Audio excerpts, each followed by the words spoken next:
Prévenir plutôt que guérir, l'hypertension. Tu as déjà entendu parler de l'hypertension artérielle. Tu sais, c'est le chiffre que ton médecin prend à chaque consultation. Quand elle est élevée, elle peut engendrer des petits soucis de santé et c'est pourquoi justement je vais t'apprendre aujourd'hui comment pallier à ça. Allez, je t'explique déjà ce qu'est l'hypertension artérielle. Imagine tes artères comme des tuyaux d'arrosage. Quand la pression est normale, l'eau, donc ici le sang, circule tranquillement. Mais si la pression est trop forte, les tuyaux sont mis à rude épreuve, les parois peuvent s'abîmer et ça peut créer des fuites ou des fissures. C'est exactement ce qu'il se passe dans ton corps.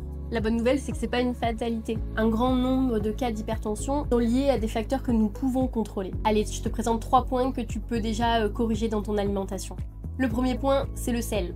On sait que le sel, c'est avec modération. Quand tu manges trop salé, ton corps retient l'eau pour diluer le sel. Le volume de sang augmente. C'est comme si tu mettais plus d'eau dans tes tuyaux, la pression monte. Concrètement, limite les plats ultra transformés. Le sel, il est partout, dans tous les plats, dans tous les gâteaux, dans tout ce qui va être transformé. Et ça, c'est la source principale de sel dans notre alimentation. Le deuxième point, pour pouvoir contrôler les apports en sel, c'est cuisiner maison.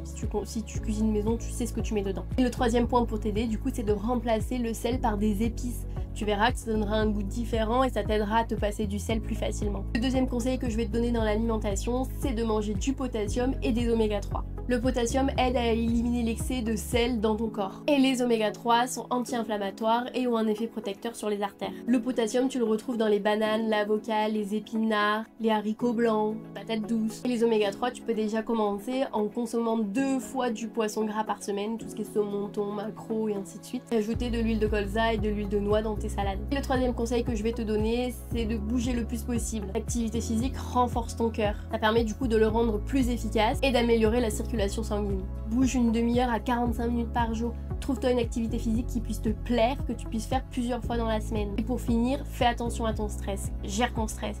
Trouve des méthodes qui puissent t'aider à diminuer ce stress, que ce soit par la méditation, que ce soit par le sport.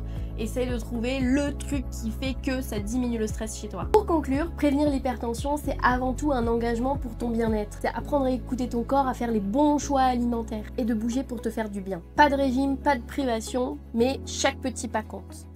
À bientôt!